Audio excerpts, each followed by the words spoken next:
Greetings, all you channelers out there channeling all of the magic in the world through writing and spelling. Yes, we're all magicians and we're all chemists. Khem was Kim in Egypt, and guess what? We were all there probably. So here we go, back for one of my favorite subjects. Let's talk about Hyperborea, place beyond the north winds. There's actually a lot of information appearing upon the internet right now. And we are quite excited, we being me. So we're just going to do a little adventure and a little dive just on some of the most immediate information that we can obtain from the first page of the websites. So this is the first record of the mystical land of Hyperborea comes from Herodotus, which is the 5th century BC. He informs us that there were at least 3 earlier sources before him, now lost, Homer and Hesiod included. I wonder why they were lost, because people don't want them to be found. Judging by his writings, it seems that Herodotus had a pretty clear idea of the location of Hyperborea. However, only a few centuries later, this knowledge had vanished without a trace. Hyperborea became a mystical place, with various authors assigning it to the various parts of the map, a tradition still alive today. Hyperborea is a compound word. The first part comes from the Greek hyper, over, above. The second part relates to the northern wind, Boreas. Therefore, this name simply means land located above the northern wind. Hyperborea of the north. So where is this northern wind then? Virtually all ancient sources agree that the home of Boreas was in Thracia or Dacia, on the Balkan Peninsula. The real problem lies in the prefix hyper. In other words, in which direction is this above? Numerous ancient authors had searched for Hyperborea north of Thracia, focusing mainly on the meaning of the name. For example, Antimachus of the 4th century BC suggested that the Hyperboreans are Helvetii, a tribe that dwelled in the foothills of the Alps. His contemporary, Hecataeus of Abdera, saw it even further in Britain. Ptolemy and Marcian of Heraclea both placed Hyperborea in the North Sea, which they called the Hyperborean Ocean. Around the 1st century AD, some 5 centuries after Herodotus, many other famous names had joined the debate. Strabo suggested France. Plutarch also saw Gauls as Hyperboreans. Posidonius saw them among the Western Celts. And Pomponius Mela placed them even further north, in the vicinity of the Arctic, as north as possible. In a nutshell, no one was truly certain where we should look for it. It also seems that the new theories appeared in direct proportion with the new information on the northern European geography. Hyperborea of the east. But the fact is, Boreas was not really the god of the northern wind. The ancient authors were very specific that he rules the direction of northeast, and there were also numerous ancient authors who were looking for Hyperborea in much more eastern regions. The ancient grammarian Simmias of Rhodes in the 3rd century BC connected the Hyperboreans to the Massagetai. The Massagetai were an ancient eastern Iranian nomadic tribal confederation who inhabited the steppes of Central Asia northeast of the Caspian Sea in modern Turkmenistan, western Uzbekistan, and southern Kazakhstan. They were part of the wider Scythian cultures. The 2nd century AD Stoic philosopher Heracles equated the Hyperboreans with the Scythians and the Riphean Mountains with the Ural Mountains. Pliny the Elder had similar views. Clement of Alexandria and other early Christian writers also made the Scythian equation. And this is where things become really interesting. Thrace, home of Boreas. Now, keep in mind, Aurora Borealis. They say Aurora Borealis is actually where this golden spring lies, where this emanating light of green sparkles across the night sky or the day sky. Where you find that major part, its source is where the golden spring is, and that is an eternal spring because these people can make that with their minds, also with the help of the tree that used to be there. One thing that virtually all ancient sources agree on is that the home of the wind god Boreas was in Thrace. Now, even today in this region, the name of the northeastern Adriatic wind is Bora. On its etymology, Wikipedia states the following. Greek, Italian, and English word is Bora. The Serbo-Croatian Bura and Slovene Burja are not etymologically related to Bora. They come from Common Slavic Burja, or storm. And further, the same root is in Boreas, the north wind of Greek mythology. Linguists assume that this name comes from Proto-Indo-European, the Whoch mountain, which gave Germanic Berg. Interestingly, the author of the above text understands that the names Bora and Boreas are one and the same. However, not finding a satisfying Greek etymology, he chooses Gworth, berg or berg, meaning hill, over Slavic Burja, meaning windy storm. Moreover, it is the South Slavic people that now inhabit the region of Thracia, a homeland of Boreas. Is the author's statement illogical or malicious? It is hard to tell. The Wiktionary explanation of the name Boreas also derives it from the word Gora, or mountain. But here this root is labeled as Proto-Slavic. Indeed, this word has the same meaning in Sanskrit, Persian, and Slavic languages, so there is no need to label it as Proto-Indo-European. The same goes for Slavic breg and Germanic berg. Anyhow, the word Bura is definitely a more appropriate choice, and it is still alive and well in the Serbo-Croatian language. It simply means northeastern wind, and as an adjective, burin, it describes something turbulent. From the Wiktionary page on Bura, Proto-Slavic Bura, Serbo-Croatian Bura, Bulgarian, Russian, Slovene, Burja. Non-Slavic cognates include Old Norse bard, or fair wind, Latin furo, I rage or rave, and Sanskrit Bharati, to stir or palpitate. Now, the fact that this word is Common Slavic and that the Sanskrit best describes its meaning means that we should perhaps really look more towards the east, and indeed there is another Boreas there. Buron, Boreas of the east. We saw that everyone agrees that the home of Boreas was in Thrace. However, there was another ancient northeastern wind with a similar name further to the east. His name was Buron. From Wikipedia, the Buron is a wind that blows across Iran and Eastern Asia, specifically Xinjiang, Siberia, and Kazakhstan.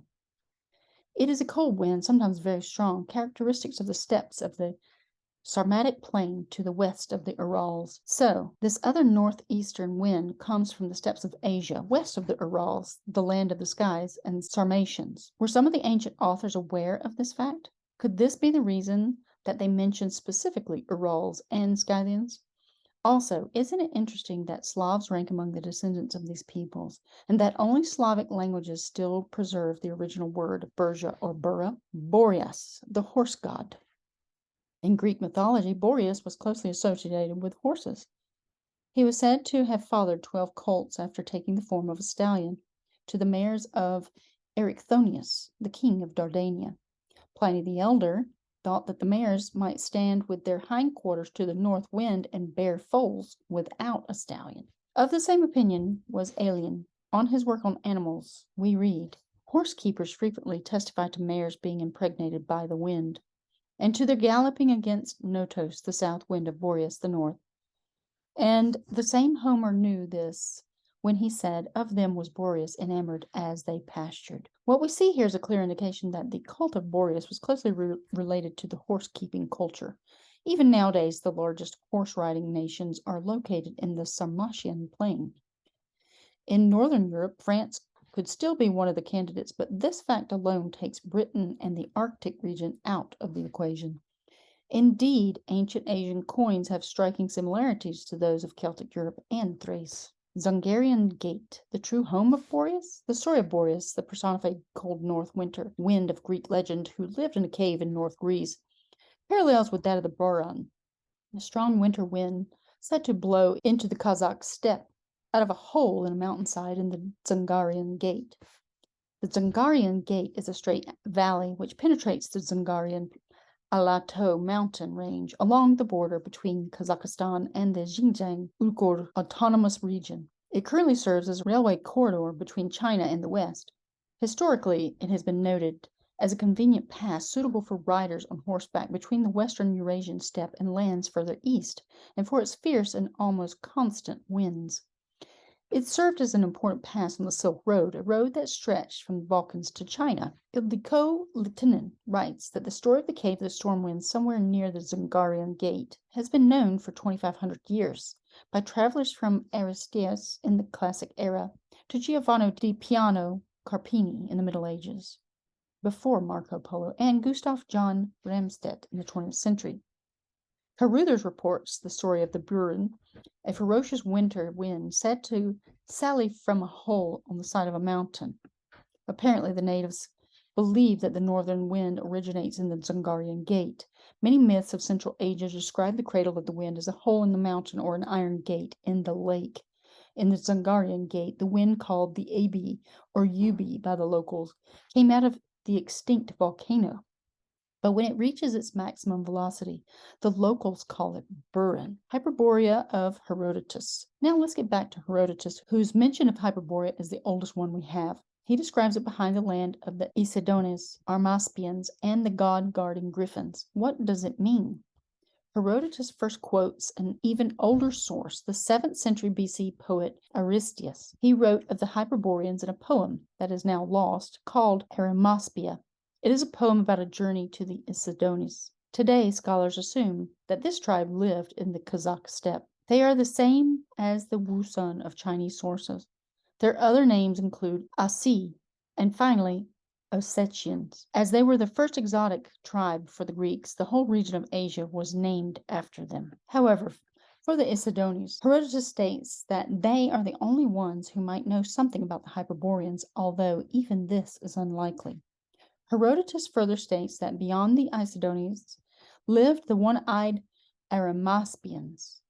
Herodotus labels Arimaspians one-eyed as he tried to translate their name with Greek words arima, or one, and spou, which is eye. Modern scholars assume that the words are actually Iranic and mean horse lovers from Ariama, love, and aspa, which is horses. There are numerous tribes in this region that could be called horse lovers. It is hard to pinpoint them, but their name was probably different in the local language, as even the Iranian name is just a label. As for the gold-guarding griffins, it is hard to tell what was the tribe in question, but what is sure is that the griffins were one of the favorite motifs of the Scythian art. Now, Herodotus believed that Hyperborea lies even further behind these nations. Hyperborea of Herodotus was a land in the northeast, behind the place where griffins guard gold, and the north wind issues from a mountain cave. Of the same opinion is Pausanias in his description of Greece. Here he describes the way in which the first fruits of Hyperboreans reached Delos. Starting with the Hyperboreans, each nation hands them over to their neighbors until they reach Delos. The whole route goes like this: Hyperboreans, Arimaspians, Isidonians, Scythians, Greeks, Athenians. Pliny the Elder, in his natural history, mentions that in the land of Scythians there's a place where Boreas rises, and a cave that bears his name. The Arimaspians call this place Earth's door bolt.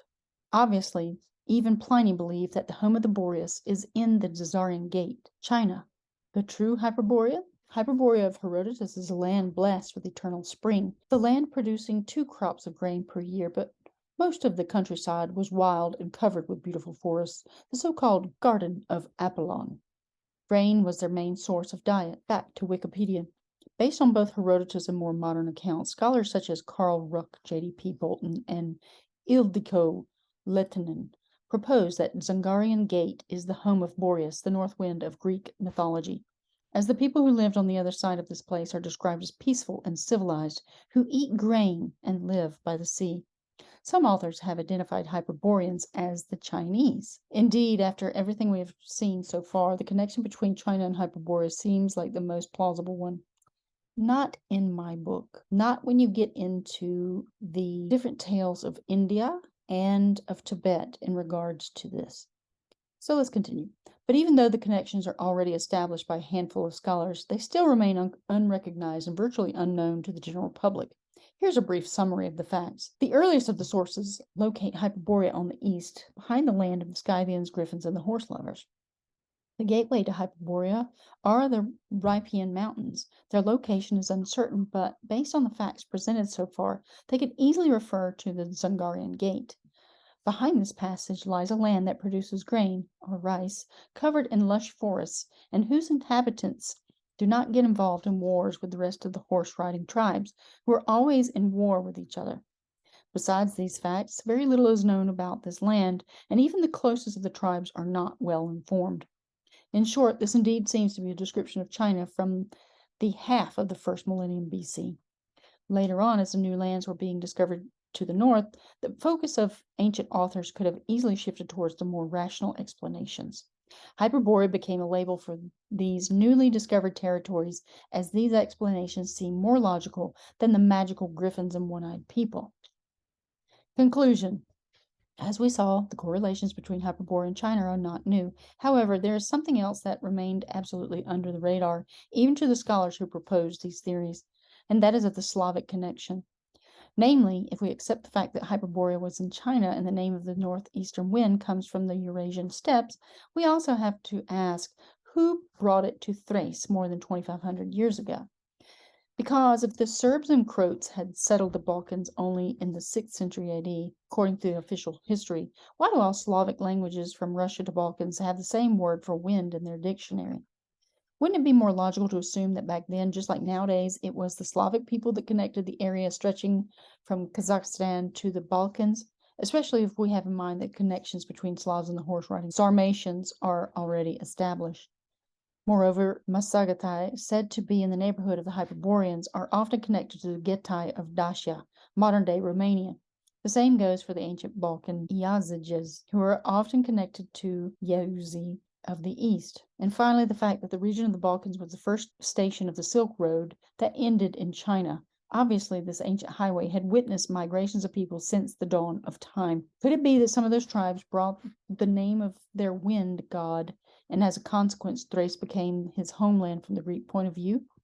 It is an interesting thought to consider, but what is sure is that even today there are a few toponyms in Balkans that might relate to this ancient story. And here they are. Horgos, a village in the border of Serbia and Hungary.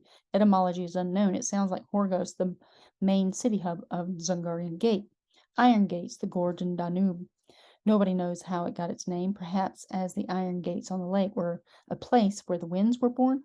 The alternative name is Gjerdap, meaning whirlpool vortex. This is a synonym for Burja. Ripanj, a Neolithic village near modern-day Belgrade, Serbia. Etymology derived from large rock called Ripa. It sounds like Rippian Mountains. Zeta, a river, plain, and a Serbian medieval state in modern-day Montenegro on the Adriatic Sea. Etymology is unknown. It sounds like Zetas, a son of god Boreas. And maybe the last one is far-fetched, but even exclusively Slavic given name Boris, whose etymology is unknown, might be related to the Boreas. Could all of these connections truly be just coincidences, or is there much more history about the Balkans waiting to be discovered? And of course, I believe that it's not where they say that China is actually born out of Hyperborea, as well as all of these other nationalities. So let's continue. In Greek mythology, the Hyperboreans were mythical people who lived in the far northern part of the known world. It's not actually the north, it's the center of our world. Their name appears to derive from the Greek beyond Boreas, although some scholars prefer a derivation from to carry over. Despite their location in an otherwise frigid part of the world, the Hyperboreans were believed to inhabit a sunny, temperate, and divinely blessed land. In many versions of the story, they lived north of the Rhipian Mountains, which shielded them from the effects of the cold north wind.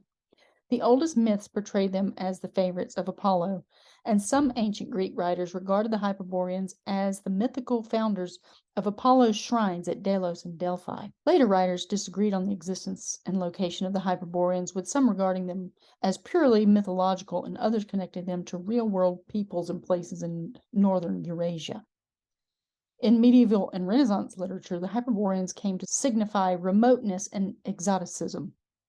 Modern scholars consider the Hyperborean myth to be an amalgam of ideas from ancient utopianism. edge of the earth stories, the cult of Apollo, and exaggerated reports of phenomena in northern Europe. Earlier sources are Herodotus, the earliest extant source that mentions Hyperborea in detail. Herodotus's Histories, Book 4, chapters 32 to 36, dates from 450 BC. Herodotus recorded 3 earlier sources that supposedly mention the Hyperboreans, including Hesiod and Homer, the latter purportedly having written of Hyperborea in his lost work, Epigone, although Homer's provenance to the epic is suspect by Herodotus. Herodotus wrote that the 7th century BC poet Aristeas wrote of the Hyperboreans in a poem, now lost, called Arimaspea, about this journey to the Isiodones, who are estimated to have lived in the Kazakh steppe. Beyond these lived the one-eyed Arimaspians, further on the gold-guarding griffins, and beyond these the Hyperboreans. Herodotus assumed that Hyperborea lay somewhere in northeast Asia. Pindar, a lyric poet from Thebes and a contemporary of Herodotus on the 10th Pythian ode, described the Hyperboreans and tells of Perseus's journey to them. Other 5th century Greek authors like Simonides of Ceos and Hellenicus of Lesbos described or referenced the Hyperboreans in their works. The location of Hyperborea. The Hyperboreans were believed to live beyond the snowy Riphean mountains, with Pausanians describing the location as the land of the Hyperboreans, men living beyond the home of Boreas. Homer placed Boreas in Thrace, and therefore Hyperborea was, in his opinion, north of Thrace, in Dacia. Sophocles, Aeschylus, Simonides of Ceos, and Callimachus also placed Boreas in Thrace. Other ancient writers believed the home of Boreas or the Riphean Mountains were in a different location. For example, Hecatus of Miletus believed that the Riphean Mountains were adjacent to the Black Sea. Alternatively, Pindar placed the home of Boreas, the Riphean Mountains, and Hyperborea all near the Danube. Heraclitus, Ponticus, and Antimachus in contrast, identified the Riphean Mountains with the Alps and the Hyperboreans as a Celtic tribe who lived just beyond them. Aristotle placed the Riphean Mountains on the borders of Scythia and Hyperborea further north. Hecataeus of Abdera and others believed Hyperborea was Britain. Later Roman and Greek sources continued to change the location of the Riphean Mountains, the home of Boreas as well as Hyperborea supposedly located beyond them. However, all of these sources agreed these were all in the far north of Greece or southern Europe. The ancient grammarian Simmias of Rhodes in the 3rd century BC connected the Hyperboreans to the Macedgetae, and Posidonius in the 1st century BC to the Western Celts. But Pomponius Mela placed them even further north in the vicinity of the Arctic. In maps based on reference points and descriptions given by Strabo, Hyperborea, shown variously as a peninsula or island, is located beyond what is now France and stretches further north-south than east-west. Other descriptions put it in the general area of the Ural Mountains. Plutarch, writing the 1st century AD, connected the Hyperboreans with the Gauls, who had sacked Rome in the 4th century BC. Aelian, Diodorus, Siculus, and Stephen of Byzantium all recorded important ancient Greek sources on Hyperborea, but added no new descriptions. The 2nd century AD Stoic philosopher Heracles equated the Hyperboreans with the Scythians and the Riphean Mountains with the Ural Mountains. Clement of Alexandria and other early Christian writers also made this same Scythian equation. Ancient identification with Britain. Hyperborea was identified with Britain first by Hecataeus of Abdera in the 4th century BC, as in a preserved fragment by Diodorus Siculus. In the regions beyond the land of the Celts, there lies in the ocean an island no smaller than Sicily. This island, the account continues, is situated in the north and is inhabited by the Hyperboreans, who are called by that name because their home is beyond the point whence the north wind Boreas blows. And the island is both fertile and productive of every crop, and has an unusually temperate climate. Hecataeus of Abdera also wrote that the Hyperboreans had on their island a magnificent sacred precinct of Apollo and a notable temple which is adorned with many votive offerings and is spherical in shape. Some scholars have identified this temple with Stonehenge. This is not Stonehenge, y'all. The images of what they're calling Greco-Roman come to mind. Diodorus, however, does not identify Hyperborea with Britain, and his description of Britain makes no mention of the Hyperboreans of their spherical temple. Pseudo-Scymnus, around 90 BC, wrote that Boreas dwelled in the extremity of Gaulish territory, and that he had a pillar erected in his name on the edge of the sea. Some have claimed that this is a geographical reference to northern France, and Hyperborea as the British Isles, which lay just beyond the English Channel. Ptolemy and Marcion of Heraclea both placed Hyperborea in the North Sea, which they called the Hyperborean Ocean. In his 1726 work on the Druids, John Toland specifically identified Diodorus's Hyperborea with the Isle of Lewis and the spherical temple with the Colonish stones. Legends. Along with the Thule, Hyperborea was one of several terrae incognitae to the Greeks and Romans, where Pliny, Pindar, and Herodotus, as well as Virgil and Cicero, reported that people lived to the age of 1,000 and enjoyed lives of complete happiness. Hecataeus of Abdera collated all the stories about the Hyperboreans current in the 4th century BC and published a lengthy, now lost treatise on them that was noted by Diodorus Siculus. Legend told that the sun was supposed to rise and set only once a year in Hyperborea, which would place it above or upon the Arctic Circle, or more generally, in the Arctic polar regions. The ancient Greek writer Theopompus, in his work Philippica, claimed Hyperborea was once planned to be conquered by a large race of soldiers from another island. However, this plan was apparently abandoned, as the soldiers from Meropis realized the Hyperboreans were too strong and too blessed for them to be conquered. This unusual tale, which some believe was satire or comedy, was preserved by Aelian. Theseus visited the Hyperboreans, and Pindar transferred Perseus's encounter with Medusa there from its traditional site in Libya to the dissatisfaction of his Alexandrian editors. Apollonius wrote that the Argonauts sighted Hyperborea when they sailed through Eridanos. Hyperboreans in Delos. Alone among the 12 Olympians, the Greeks venerated Apollo among the Hyperboreans, and was thought to spend his winters there amongst them. According to Herodotus, offerings from the Hyperboreans came to Scythia packed with straw, and they were passed from tribe to tribe until they arrived at Dodona, and from them to other Greek peoples until they came to Apollo's temple in Delos. He said they used his method because the first time the gifts were brought by two maidens, Hyperoche and Laodice, with an escort of 5 men, but none of them returned. To prevent this, the Hyperboreans began to bring the gifts to their borders and ask their neighbors to deliver them to the next country, and so on until they arrived to Delos. Herodotus also details that other 2 virgin maidens, Arge and Opis, had come from Hyperborea to Delos before as a tribute to the goddess Ilithyia for ease of childbearing, accompanied by the gods themselves. The maidens received honors in Delos, where the women collected gifts from them and sang hymns to them. Abaris, the Hyperborean. A particular Hyperborean legendary healer was known as Abaris, or Abaris the healer, whom Herodotus first described in his works. Plato regarded Abaris as a physician from the far north, while Strabo reported Abaris was Scythian, like the early philosopher Anacharsis. Physical appearances. The Greek legend asserts that the Boreades, who were the descendants of Boreas and the snow nymph Chione, founded the first theocratic monarchy on Hyperborea. This legend is found preserved in the writings of Aelian.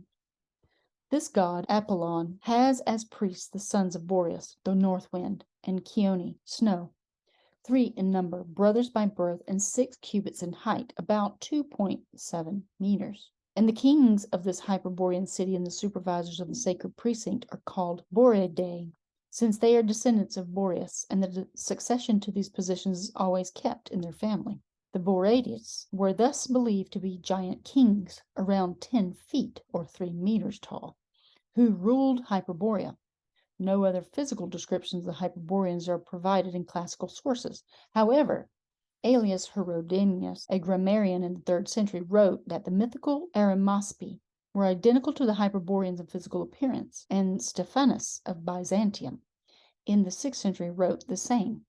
The ancient poet Callimachus described the Arimaspi as having fair hair, but it is disputed whether the Arimaspi were Hyperboreans. According to Herodanius, the Arimaspi were close in appearance to the Hyperboreans, making the inference that the Hyperboreans had fair hair being potentially valid. Celts as Hyperboreans. 6 classical Greek authors also came to identify the Hyperboreans with their Celtic neighbors in the north. Antimachus of Colophon, Protarchus, Heraclides, Ponticus, Hecatius of Abdera, Apollonius of Rhodes, Posidonius of Apamea.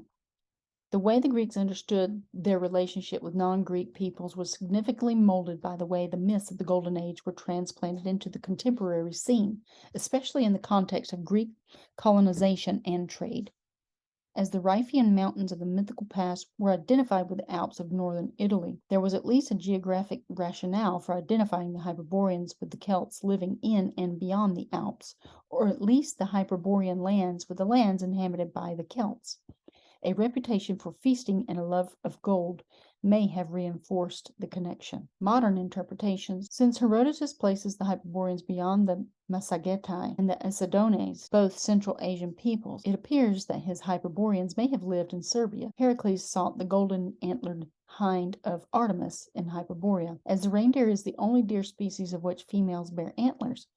This would suggest an Arctic or subarctic region. Following J.P.D. Bolton's location of the Essidones on the southwestern slopes of the Altai Mountains, Carl P. Ruck places Hyperborea beyond Dzungarian Gate into northern Xinjiang, noting that the Hyperboreans were probably Chinese. Amber arrived in the Greek hands from some place known to be the far north. Avram Davidson proposed the theory that Hyperborea was derived from a logical explanation by the Greeks for the insects, which apparently originated in warm climate, found embedded inside the amber arriving in their cities from the cold northern countries. Unaware of the explanation offered by modern science, the Greeks came up with the idea that the coldness of the north countries was due to the cold breath of Boreas, the north wind. So if one traveled beyond Boreas, one would find a warm and sunny land. Hyperborea in radical Russian nationalist and neo-Nazi imagery. The influential Russian philosopher, mystic, and radical political theorist Alexander Dugin has touted ancient legends about the sunken city of Atlantis and the mythical civilization Hyperborea in defense of his vision of a Russian empire that might span from Vladivostok in the east to Dublin at the western edge of Europe. He believes Russia is the modern-day reincarnation of the ancient Hyperboreans, who need to stand at odds with the modern-day Atlanteans, the United States. Dugin long demonstrated a belief in Hyperboreans, having published the Hyperborean Theory. In August 2021, a report published by the Institute for Strategic Dialogue highlighted increased content promoting Hyperborea on the social networking site TikTok. The report indicated that Hyperborean imagery and symbology is increasingly being used as a form of esoteric Nazism by neo-Nazi TikTok users. That's kind of silly. They don't like the fact that the truth is coming out about these Hyperboreans. So they actually had to put this in this article on Wikipedia. I mean, does that even really have any value?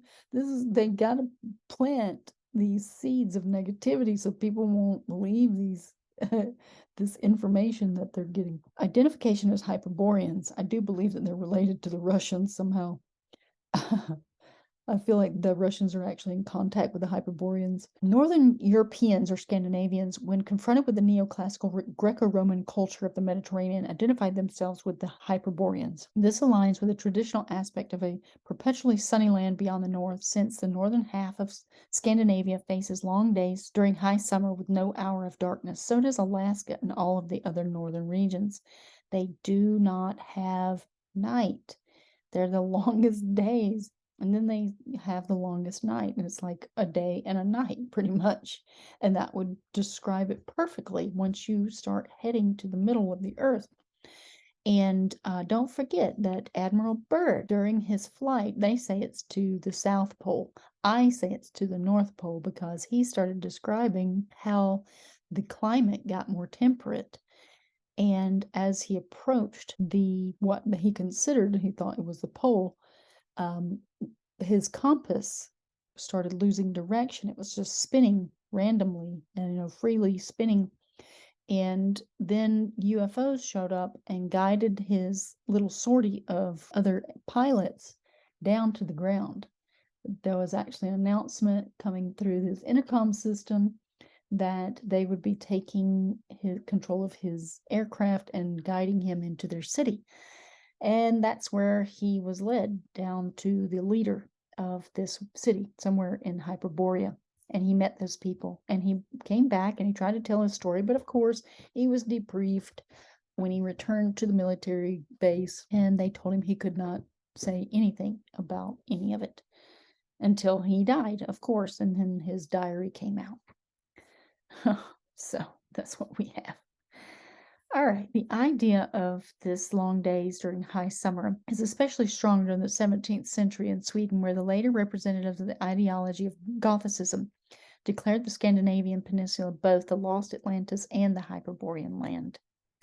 They always want to just put out information or disinformation to confuse people. Northern regions and their inhabitants have been called Hyperborean without claims of descent from the mythological Hyperboreans. In this vein, they self-described Hyperborean Roman Company were a group of Northern European scholars who studied classical ruins in Rome, founded in 1824 by Theodor Panofka, Otto Magnus von Stackelberg, August Kestner, and Edward Gerhard. In this sense, Washington Irving, in elaborating with the Astor expedition in the Pacific Northwest, described how, while the fiery and magnificent Spaniard, inflamed with the mania for gold, has extended his discoveries and conquests over those brilliant countries scorched by the ardent sun of the tropics, the adroit and buoyant Frenchman, and the cool and calculating Briton have pursued the less splendid but no less lucrative traffic in furs amidst the Hyperborean regions of the Canadas, until they have advanced even within the Arctic Circle. The term Hyperborean still sees some jocular contemporary use in reference to groups of people who live in a cold climate. Under the Library of Congress classification system, the letter subclass PM includes Hyperborean languages, a catch-all category that refers to all the linguistically unrelated languages of the peoples living in Arctic regions, such as the Inuit. Hyperborean has also been used in a metaphorical sense to describe a sense of distance from the ordinary. In this way, Friedrich Nietzsche referred to his sympathetic readers as Hyperboreans in the Antichrist. Let us look each other in the face. We are Hyperboreans. We know well enough how remote our place is. He quoted Pindar and added, beyond the north, beyond the ice, beyond death, our life, our happiness. Hyperborea in modern esoteric thought. According to Jason Jeffrey, H.P. Blavatsky, René Guénon, and Julius Evola, all shared the belief in the Hyperborean polar origins of mankind and a subsequent solidification and devolution. Blavatsky describes the Hyperboreans as the origin of the second root race and as a non-intelligent ethereal creatures that reproduced by budding. However, Jeffrey's account may contradict some theosophical tenets, as according to other authors like Santucci, Theosophy sees the passage from one root race to another as always evolution, never devolution. Thus, the Hyperborean could not be superior to modern man. I would not consent to that. I would say that we are devolved from what these Hyperboreans apparently are. According to these esotericists, the Hyperborean people represented the Golden Age polar center of civilization and spirituality with mankind. Instead of evolving from a common ape ancestor, progressively devolving into an ape-like state as a result of straying both physically and spiritually from its mystical otherworldly homeland in the far north. Succumbing to the demonic energies of the South Pole, the greatest point of materialization. I would concur with this description, that the closer we get in the downward spiral, somehow we are devolving as we get closer to materialism. Robert Charot first related the Hyperboreans to an ancient astronaut race of reputedly very large, very white people who had chosen the least warm area on the earth because it corresponded more closely to their own climate on the planet from which they originated. Miguel Serrano was influenced by Charot's writings on the Hyperboreans.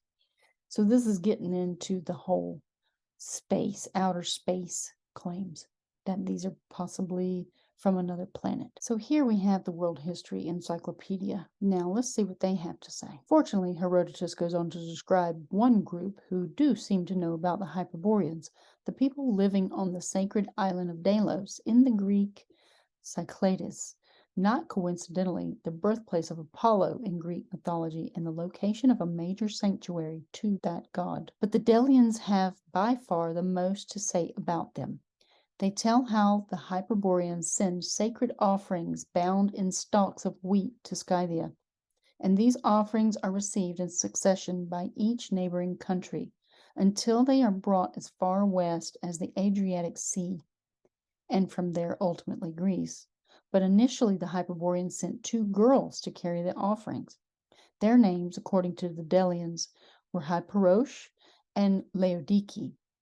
The Hyperboreans also sent along with them an escort of 5 of their men for their safety. These men are now called Peripheres and are granted high honors on Delos. But the girls and men sent by the Hyperboreans did not return home again, and the Hyperboreans, perturbed and afraid that if they continued to send others they would never get them back again either, wrapped their offerings in stalks of wheat, took them to the borders of their land, and laid a strict obligation upon their neighbors to send them on to the next people. Herodotus goes on to say that the young people of Delos continued to cut their hair in honor of the Hyperborean virgins who had died on their mission. Before marriage, the girls cut off a lock of their hair, wound it around a spindle, and placed it upon a tomb. The tomb is located within the sanctuary of Artemis to the left of the entrance and has an olive tree growing over it. All the boys, too, wind some of their hair around a plant shoot and set it on the tomb. The whole tone of Herodotus regarding Hyperborea is rather skeptical, and he concludes his brief treatment of them with the following comment. If there really are Hyperboreans, then there are also Hypernotians. Hypernotians being people who live south of the south wind. Associated legends, curiously, despite the demise of the race as they met the stony gaze of Medusa in Pindar's ode, some Greeks believed that the last resting place of the Hyperboreans was the island of Delos.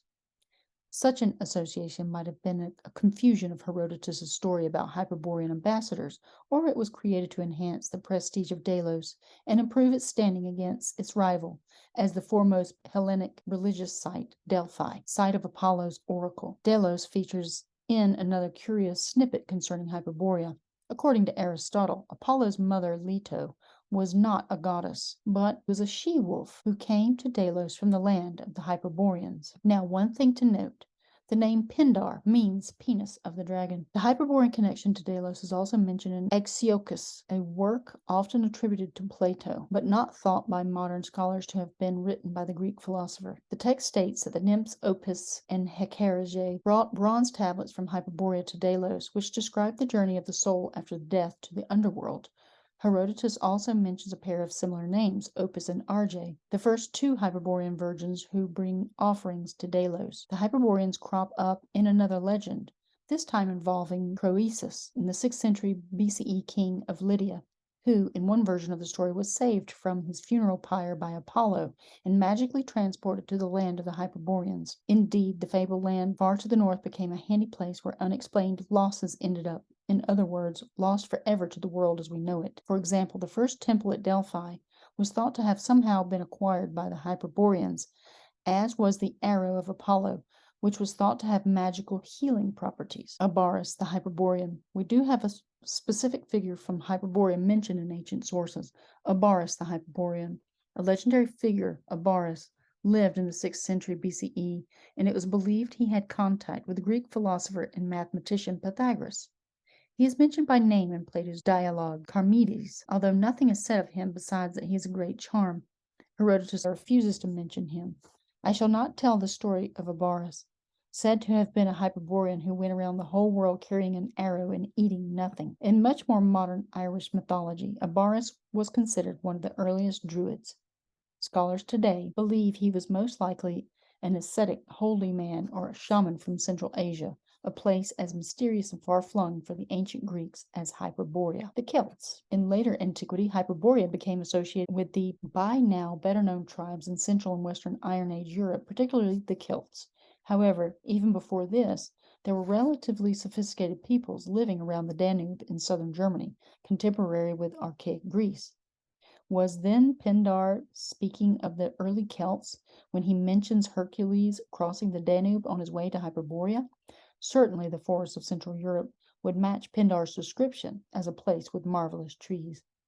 The burial sites of these early Celts do sometimes contain examples of art and objects likely made or inspired by the Greek and Etruscan Mediterranean cultures.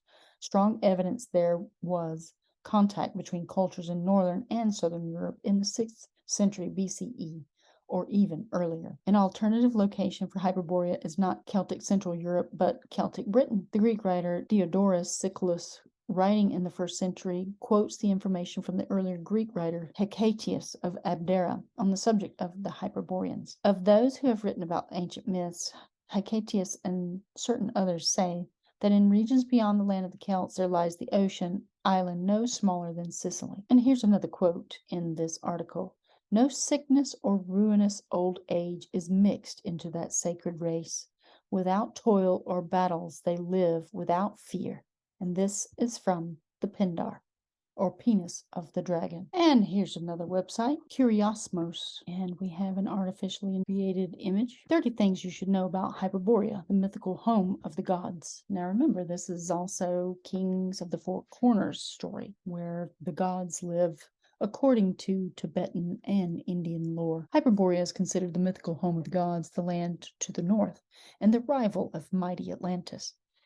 Legends, myths, and ancient texts suggest that before written history, ancient civilizations existed around the globe. One such civilization, according to myths and legends, developed in Hyperborea, a land mentioned by several authors in classical antiquity. Their history and existence are shrouded in mystery, and their true origin is engulfed in legend. One of the most fascinating stories is that of Hyperborea's land, which is said to rival the mythical Atlantis. It was the home of the gods and a place of great interest for ancient Greek historians. In this article, we've gathered 30 fascinating points about Hyperborea that you shouldn't miss. Hyperborea was a mythical land inhabited by a race of giants. To the Greeks, these mighty beings lived in a land beyond the north wind. Pindar, a Greek poet, described the Hyperboreans' otherworldly perfection in vivid detail. Greek historians were convinced that Boreas, the god of the north wind, lived in a land called Thrace, and Hyperborea was a region located to the far north of Thrace. According to Pausanias, the land of the Hyperboreans, men were living beyond the home of Boreas. Hyperborea was first identified with Britain by Hecataeus of Abdera in the 4th century BC. Hecataeus of Abdera also described how the Hyperboreans constructed a magnificent sacred precinct of Apollo and a notable temple adorned with many votive offerings and spherical in shape on their land. Curiously, some scholars have identified this temple with Stonehenge. It doesn't have a dome. Greek lyric poet Alcaeus sang of Apollo's actual or mystical journey to the land of the Hyperboreans. The descriptions of Hyperborea suggest it was a perfect land where the sun shines 24 hours a day. During the midnight sun time of the year, the sun remains visible at the local midnight. This description has led some authors to suggest that Hyperborea may have been an area of land referred to in ancient times, located somewhere within the Arctic Circle. According to ancient accounts of Hyperborea, the sun supposedly rose and set only once a year in Hyperborea. Certain esoteric belief systems and spiritual traditions suggest that Hyperborea was civilization's terrestrial and celestial beginning. It was considered the original home of the gods, and some authors even suggest it may have been the original Garden of Eden, where earthly and heavenly planes meet. Madame Blavatsky, the founder of the Theosophical Society, claimed that the second root race originated in Hyperborea before the later races of Lemuria and Atlantis. The earliest source mentioning the mighty land of the Hyperboreans in detail appears in Herodotus's histories, dating from circa 450 BC. Despite Hyperborea's description appearing in Herodotus's histories, the Greek author recorded 3 earlier sources that supposedly mention the Hyperboreans, including Hesiod and Homer, the latter purportedly having written of Hyperborea in his lost work Epigone. Herodotus also wrote that the 7th century BC poet Aristaeus wrote of the Hyperboreans in a now lost poem called Arimaspeia, about a journey to the Hesiodonese, estimated to have lived in the Kazakh steppe. However, Hyperborea was mentioned by a number of Herodotus's contemporaries, including Pindar, Simonides of Chios, and Hellenicus of Lesbos during the 5th century BC. On this 1570 map, Hyperborea is shown as an Arctic continent and described as Terra Septentrionalis Incognita. Despite Hyperborea's exact location remaining a profound mystery, many early authors suggested that Hyperboreans lived somewhere beyond the snowy Riphean Mountains. The exact location of these mountains remains unknown. They were mentioned by classical antiquity authors such as Apollonius of Rhodes, Aristotle, Hecataeus of Miletus, Hippocrates, Ptolemy, and Plutarch, but their location was never revealed, leading modern authors to suggest these mountains were part of a larger myth. The Riphean Mountains would suggest that this is possibly somewhere in Russia. When you have Riphean, it almost sounds like Russian or Romanian. During the 2nd century AD, Stoic philosopher Heracles suggested that the Hyperboreans were connected to the Scythians and that the Riphean Mountains were in fact Ural Mountains. Curiously, the Ural Mountains in Russia are home to several massive ancient structures. Thanks to descriptions given by Strabo, Hyperborea was depicted as a peninsula or land located somewhere beyond modern-day France, stretching further north-south than east-west. Hyperborea was one of the several terrae incognitae, along with Thule, where many ancient writers reported that people had extremely long lives and enjoyed a life full of happiness. So this is up to 1,000 years that they live. And we have obviously written history about some of the people who are in the Bible. Some of these characters in the Bible lived for 900 years or more. So this is not impossible. John Bennett, a British mathematician, scientist, technologist, industrial research director, and author, wrote a research paper called The Hyperborean Origin of the Indo-European Culture, where he claimed that the Indo-European homeland was located in the far north, which he considered the Hyperborea of classical antiquity. According to classical Greek poet Pindar, neither by ship nor on foot would you find the marvelous road to the assembly of the Hyperboreans. Ancient Greek legend tell us that the Boreades, who were the descendants of Boreas, created the first theocratic monarchy in Hyperborea. This legend is well preserved in the work of Aelian, a Roman author and teacher of rhetoric, who wrote, "This god Apollo has as priests the sons of Boreas, the north wind, and Chione, snow, 3 in number, brothers by birth, and 6 cubits in height, about 3 meters. Boreades were believed to be giant kings around 10 feet tall who ruled Hyperborea. Other than being alleged giants, there aren't any other physical descriptions of the Hyperboreans. Now let's look at Ancient Origins website. Hyperborea, a mythical land that fascinated writers of the ancient world. Hyperborea is a location in Greek mythology. The inhabitants of this mythical land are known as Hyperboreans, whom the ancient Greeks believed enjoyed extremely long lives. Hyperborea is mentioned by a number of Greek and Roman writers, including Herodotus, Pliny the Elder, and Pindar.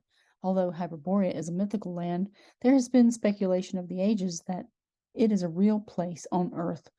This has led to a number of theories about its exact location. In addition, attempts have been made to connect the Hyperboreans with real historical peoples. And again, this talks about the land of the north wind, and Hyperborea is mentioned repeatedly by Herodotus. And as you can see here, here is a close-up image of what Hyperborea is. So you have all the outer lands, the outlanders, that fight each other, but the Hyperboreans fight no one. This is an ancient North Pole map of mythical lands, including central continent of Hyperborea by Abraham Ortelius. Herodotus seems to be skeptical about the existence of the Hyperboreans, but nevertheless informs his readers that this mythical land has been mentioned by 2 of ancient Greece's most revered poets, Hesiod and Homer.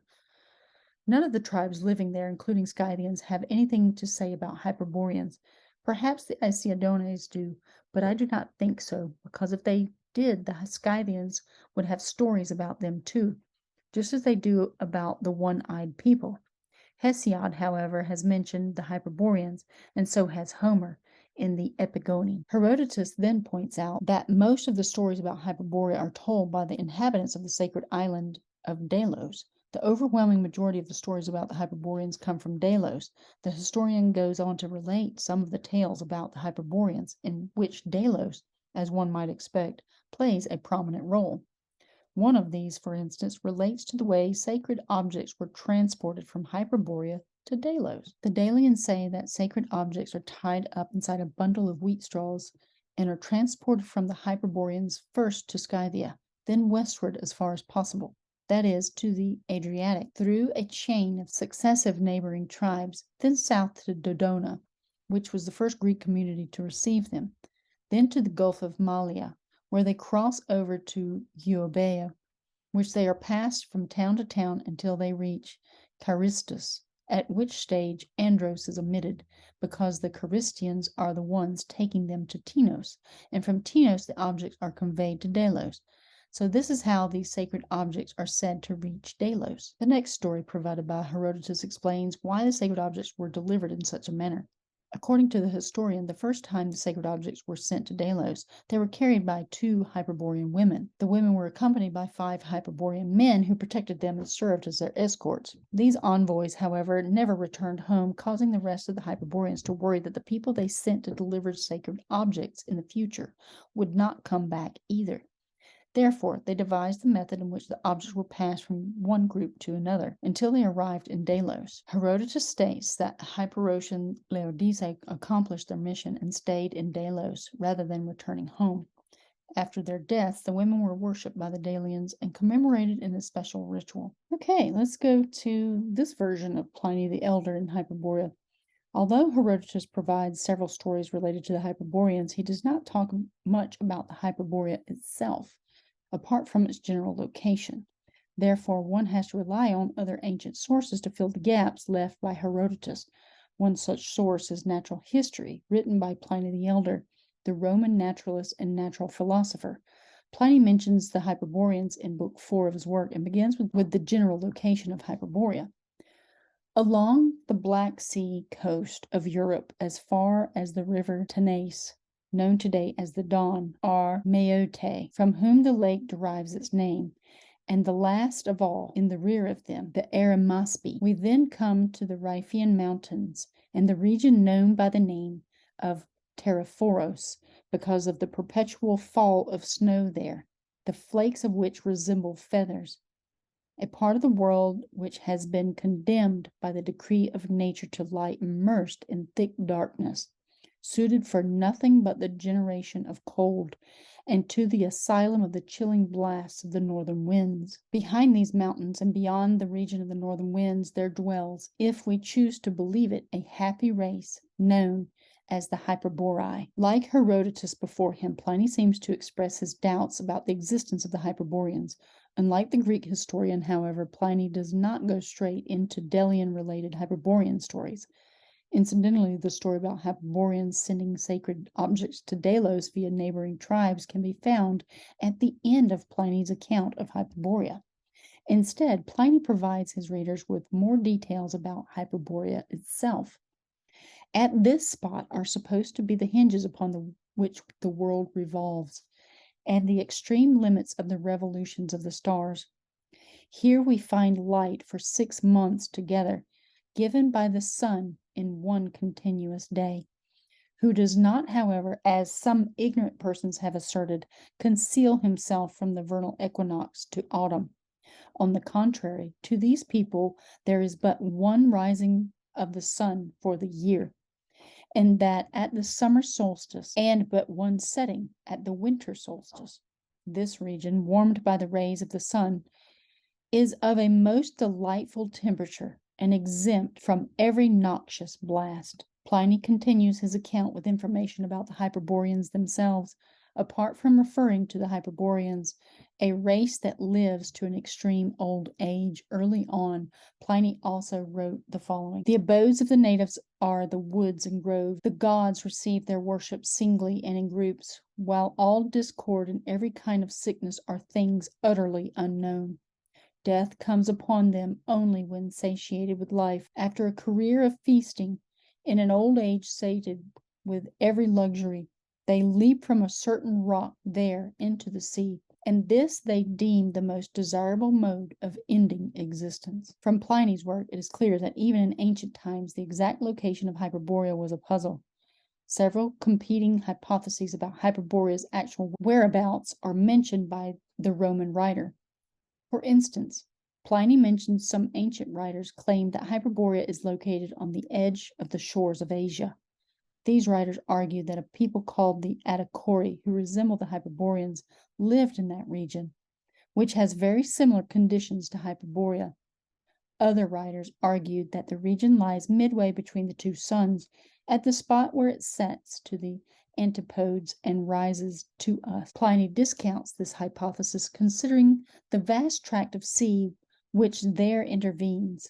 A third hypothesis states that Hyperborea is located nowhere but under a day, which lasts for 6 months, and that the Hyperboreans sow in the morning, reap at midday, gather the fruits of the trees at sunset, and conceal themselves in caves at night. Other talk of Hyperborea. Hyperborea is also mentioned in the works by ancient poets. These poetic works provide us with more information about this mythical land. The Hyperboreans, for instance, appear in Pindar's Olympian Ode III. In his poem, Pindar claims that Heracles has traveled to Hyperborea to obtain an olive tree from its inhabitants. The hero begged for the tree, to make shade for all men to share, and for brave deeds of valorous spirits, a crown. In another poem, Pythian Ode 10, Pindar places the slaying of Medusa by Perseus in Hyperborea and paints the region as a place of great happiness. Let's back up to the olive tree. Now, note that they used to give an olive branch as an offering of peace. Note that. And Hyperboreans apparently had the original olive trees, if this man was going there to beg for one. So, painting the region as a place of great happiness, the muse is not absent from their customs. All around swirl the dances of girls, the lyres' loud chords, and the cries of flutes. They wreathe their hair with golden laurel branches, revel joyfully. No sickness or ruinous old age is mixed into that sacred race. Herodotus, Pliny the Elder, and Pindar were not the only ancient authors who wrote about Hyperborea. Other well-known figures who mentioned this mythical region include Pausanias, Diodorus Siculus, Ovid, and Strabo. The large amount of work written about Hyperborea by these ancient authors shows that there was a great fascination with this land. As a matter of fact, this fascination has survived till this day, as some have sought to identify the location of Hyperborea, which may help to prove its existence. Nevertheless, there is still no consensus to the location of Hyperborea, assuming this paradise even exists in the first place. I believe that Hyperborea does exist, and that this is where a lot of this UFO technology comes from. That they have been a very peaceful people who have had this extraordinary technology above and beyond our own, and that they can only merely watch as we cause our own demise and we suffer at our own hands based on our ignorance of who we are in the cosmos, and that during the Golden Age, they were actually trying to help all of the people of the world, because these little men out here get very greedy with their thoughts of control and power throughout these different ages. I believe that they were trying to teach us the ways of the world and to teach us the things that truly matter, which is the spiritual sense in taking care of the earth, loving the earth. Caring for the earth means caring for each other, and that these people held the earth very sacred. They sound like they are the purveyors of the land of the elves, or of Asgard, the light-given land, the rainbow bridge. All of these things, all of these legends that are out here have an origin. They didn't just come up as stories.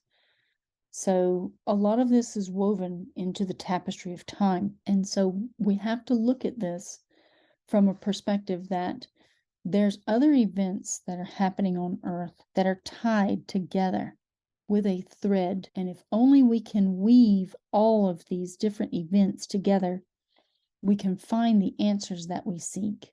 And I believe these Hyperboreans are the good faction of what they're calling the White Hats, or the Alliance, or the Pleiadians. All of this nonsense, because these words and terms are always thrown around. And as you can see, there's many different names to describe different places, different cities, because they go around rewriting history through wars and destroying whatever remains of the past there may be in order to control people and to try to rule the world. This is what we had after Atlantis fell and Lemuria fell. And during the Golden Age, even in Wikipedia, it mentioned the Golden Age, which wasn't that long ago. The Golden Age of Gemini is when we experience this Atlantean type of mentality where we're actually living with a very beautifully balanced world, where we're living in a philosophical society rather than an oligarchy like we're experiencing now. But we are in the winter of consciousness, and I believe that all of the ice around the world melts. Because if the Hyperboreans are living for thousands of years, and a year to us is only a day to them, that means their winter and their summer and spring and fall are going to be completely different from ours. And that if we are in the winter of consciousness and the winter for this entire plane, there's a big winter and there's a little winter. We experience the little winter. And right now there's an entire big winter, because I believe that the Arctic Circle and all of those places, the ice walls and things, will come down at some point. That it will melt and reveal the rest of the land, the extraterrestrials or the Extra-TERRANS that have been spoken of for so long now. And as you can see, this is the terrae incognitae, and terra is earth.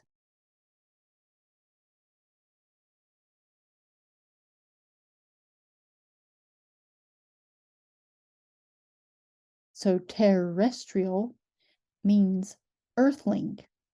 These are the terms that they're using right now to trick people's minds, and we must pay attention to this verbiage because it's going to have an impact, just like Planet X.